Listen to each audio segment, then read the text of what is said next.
ভোটের দ্বিতীয় ট্রেনিং। আর এই ট্রেনিং পড়েছে কিন্তু হাওড়া তারাসুন্দরী বালিকা বিদ্যালয়ে। আর সেখানে পৌঁছানোর পরেই কিন্তু আমাদের ট্রেনিংয়ের দ্বিতীয় পর্ব শুরু হয়ে গেছে। আর ট্রেনিংয়ের কিন্তু পর্বটা ঠিক এরকমই হয়, অর্থাৎ একজন এরমভাবে বোঝাতে থাকে যে ভোটের পর্ব কীভাবে আমরা করব ভোটের দিনগুলোতে। তা এইভাবে কিন্তু বোঝানো হয় এবং একটা শোয়ের মাধ্যমে সেদিনটার দ্বিতীয় ট্রেনিং কমপ্লিট হয়। এবং দ্বিতীয় ট্রেনিং করার পরে কিন্তু নেমে যাচ্ছি, সেদিনকেই কিন্তু ব্যালটের কিন্তু ভোট সেদিনকেই এখানেই দিতে হবে। আর লাইন দিতে হবে ব্যালট ভোটের। আর তার জন্য কিন্তু বেশ কিছু কাউন্টার করা হয়েছে।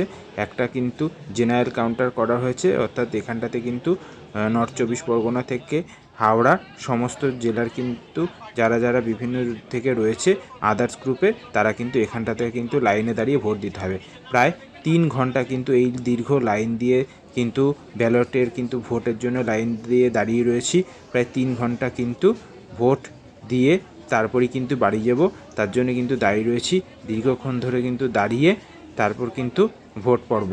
এখানে দেখতেই পাচ্ছেন যে কতগুলো লিস্ট রয়েছে ডিস্ট্রিক্টের, সেগুলো কিন্তু এখানটাতে দেওয়া রয়েছে 109 থেকে শুরু করে। ব্যালটে ভোট দেওয়ার জন্য কিন্তু বুথ কেন্দ্রের ভেতরে ঢুকতে হয় এবং সেখানটাতে 13A বলে একটি ফর্ম হয়, সেটি কিন্তু ফিল আপ করতে হয়। এবং ফিল আপ করার পরে ব্যালটের একটি পেপার দেওয়া হয়, আপনার যে প্রার্থীকে আপনার পছন্দ আপনার এলাকার, সেই এলাকার প্রার্থীর মধ্যে কিন্তু আপনি টিক চিহ্ন দিয়ে সেটি কিন্তু একটি খামের মধ্যে পড়ে তারপর সেটিকে সিলগালা দিয়ে তারপর ব্যালট বক্সে ফেলে দিতে হয়। এইভাবেই কিন্তু আর ব্যালট ভোট কিন্তু এমনি ভোটের কিন্তু আগেই হয়ে যায় এবং সিলগালা প্যাক করে কিন্তু ব্যালটের মধ্যে আমরা ফেলে দিলাম।